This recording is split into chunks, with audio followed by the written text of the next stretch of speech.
The offering. The smoke stung Mara Voss's eyes as it curled upward, thick and pungent, rising from the fire beneath her. Her wrists were bound to a crude spit, an ironwood pole lashed with sinew and bone. Flames licked at her boots. Heat pulsed through her skin, blistering the air around her. The jungle pressed in like a wall, a humid, green prison pulsing with life and death. Around her, the alien tribe chanted in guttural bursts, their voices reverberating through the trees. Dozens of them danced in a circle, painted in ochre and dry blood, bones hanging from their necks and waistbands. Their eyes glowed faintly in the firelight, predatory, reverent. This wasn't torture. It was worship. Mara had stopped screaming an hour ago. Her throat was raw, her vision foggy. The smoke, the dehydration, and the steady burn on her calves dulled everything into a dreamlike haze. The Zarkari. That's what the survey files called them. A Class 4 proto-sentient tribal species, flagged as hostile but containable. That word echoed bitterly in her skull. She had been the comms officer on the Aegis Dawn, a standard exploratory dropship assigned to map the uncharted sector of Othralis 9. The Zarkari hadn't shown up on long-range scans. They had downed the ship with some kind of spore-driven EMP tech. She had woken in the wreckage. Half her team was gone. The other half, well, she'd seen the remains in the clearing. That had been 3 days ago, or 4, maybe 5. Time didn't move the same when you were being seasoned like meat. The Zarkari chief approached, draped in a robe of scalps and feathers. He carried a curved blade that shimmered with dark resin. His face was a twisted mask of pride and hunger. As he raised the blade high, the chanting rose with him. Mara grit her teeth.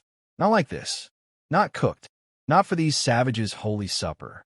Then came a sound no one expected. Click. A simple, mechanical click, sharp and deliberate. The chief froze mid-chant. The entire circle of dancers halted, tension ripping through the tribe like lightning. Heads turned toward the edge of the clearing. A man stepped through the foliage. He wore no armor, just jungle camouflaged rags, patched leather, and a cloak made of stitched hides. His beard was thick, streaked with gray and dirt. His eyes, though sharp, pale blue and utterly calm, were human.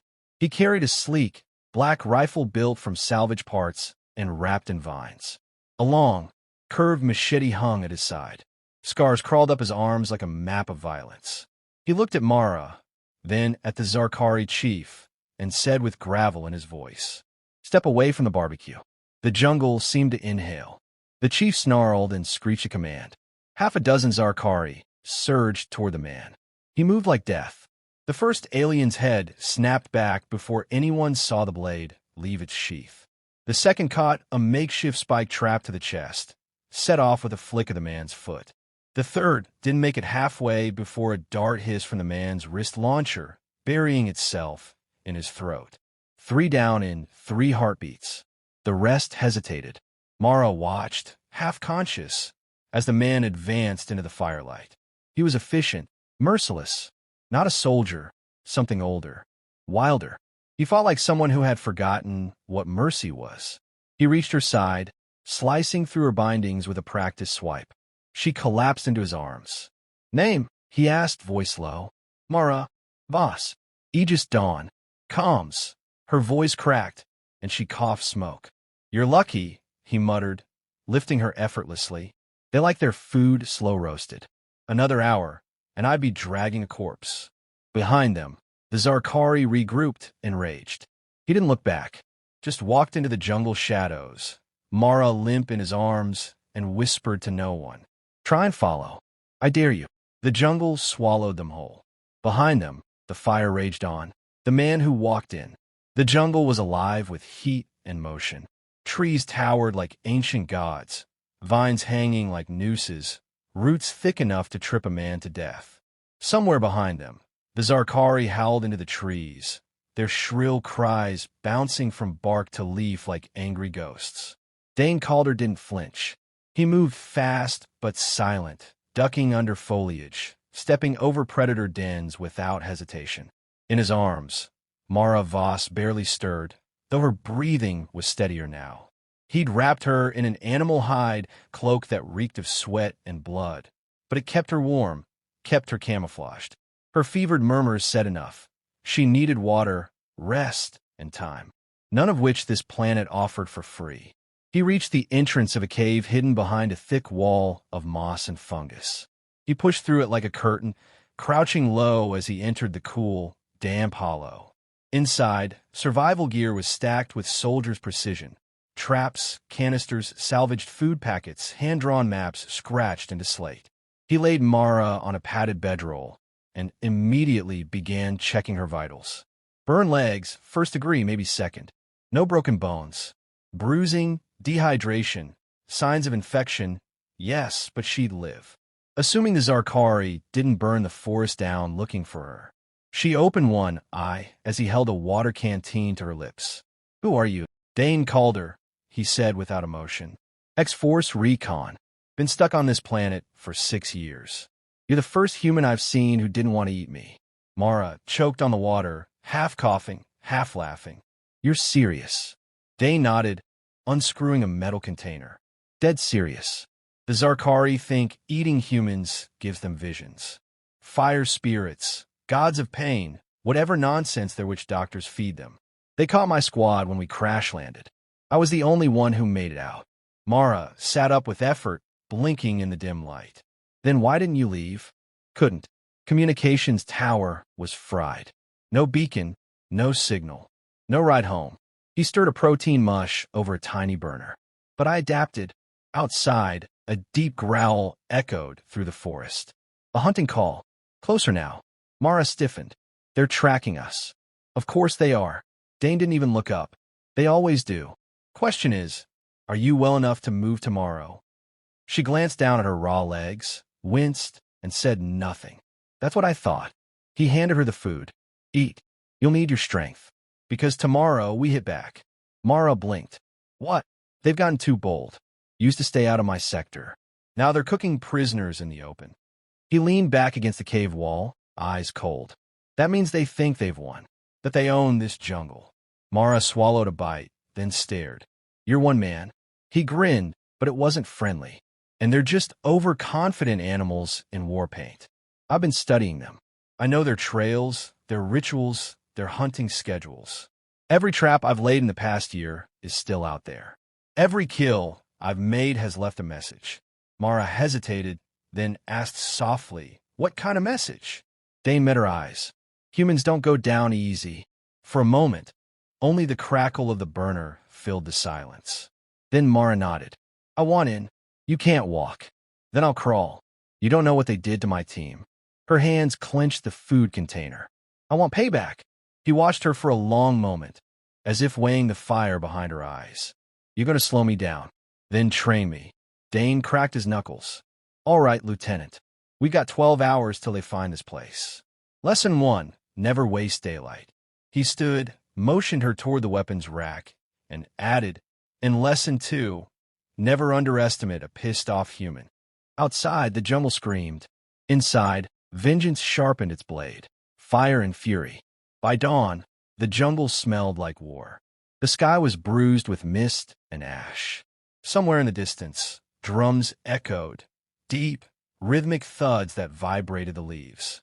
The Zarkari were coming. Inside the cave, Mara knelt beside a spread of makeshift weapons. Her legs were wrapped in tight, medicated bandages.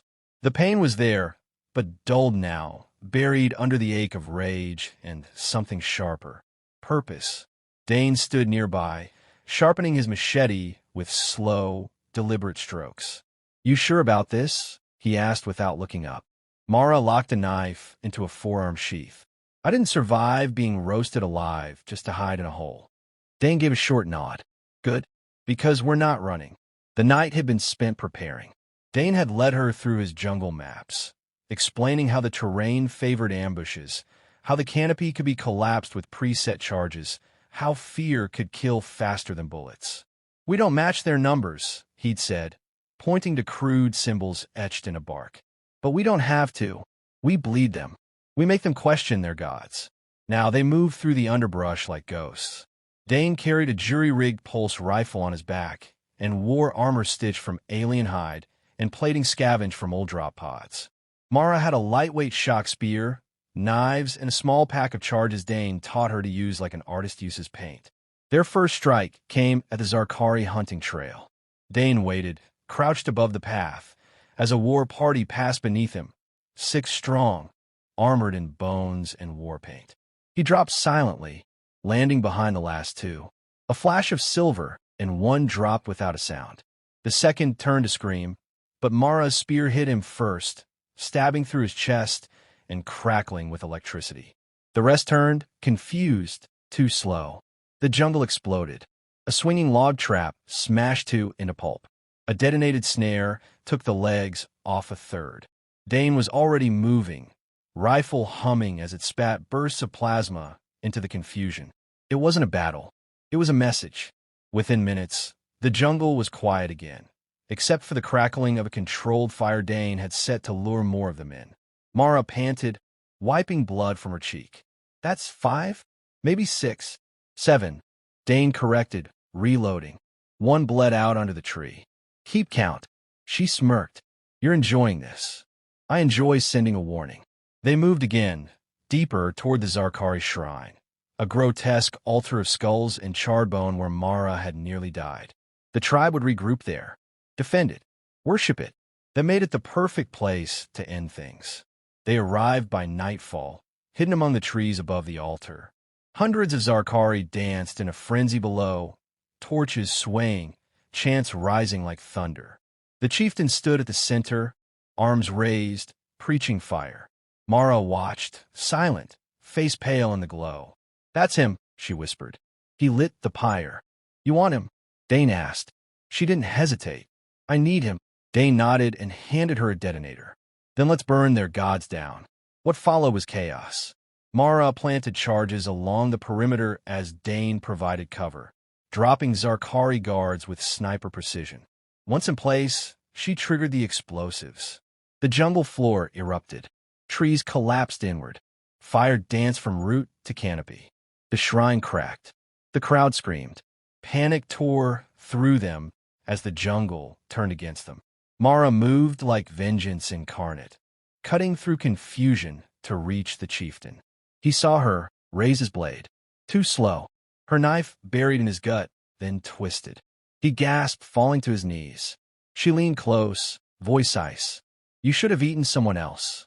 She drove the blade into his heart. When it was done, the fires still raged, casting shadows on the faces of the dead. Dane found her standing there, breathing hard, blood soaking her bandages. He said nothing, just not at once. Together, they walked away from the blaze, 2 humans against a world that had tried to consume them. And lost. Smoke and ashes. The jungle was dying. Ash fell like black snow, coating the leaves, the corpses, the broken bones of what had once been a proud, if savage, people. The fires still crackled in the distance, a funeral pyre for a tribe that had mistaken cruelty for power.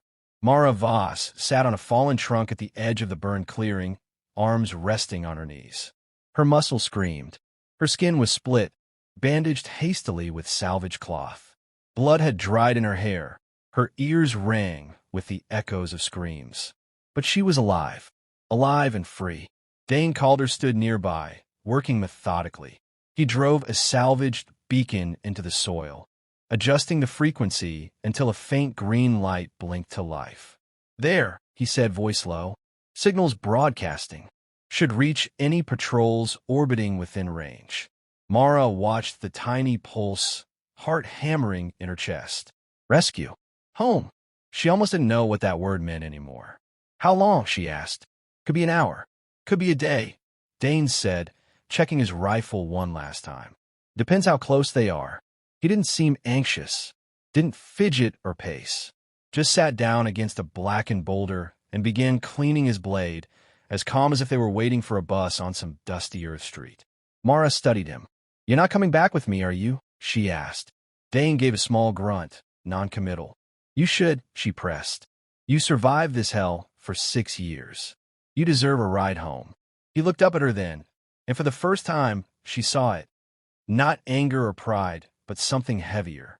A weight sunk into his bones. This place, Dane said slowly. It took everything from me. My squad, my friends, my future. He looked out toward the burning jungle. So now it's mine. Mara swallowed hard. You're going to stay? He nodded. Zarkari weren't the only predators here. There's worse. Things smarter than they are. Things that think humans are just another meal. And you're going to fight them. Alone. A faint smile ghosted across his face.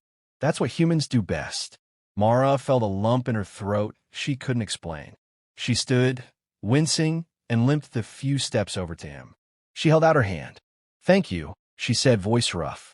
You saved my life. He took her hand, his callous grip, shook it once, firm. You saved your own life, Lieutenant. I just gave you the knife. Above them, a faint shimmer split the clouds. A sleek black dropship slicing through the ash-filled sky. It was military-grade, human design. Big white letters gleamed on the hull. Cis Everest. Mara's heart stuttered. Real. Salvation. The dropship hovered down, rotors stirring the dead, leaves into a hurricane. Figures in armored suits spilled out, securing the area with practiced precision. A medic ran toward Mara, shouting, but she barely heard him. She turned back to Dane. He was already fading into the tree-line, a ghost among the blackened woods. Dane! She shouted over the roar. He stopped, half-turned, just enough for her to see the grin under his hood. Tell them, he called, voice carrying over the wind, that the jungle belongs to us now. Then he was gone, swallowed by the smoke and ash.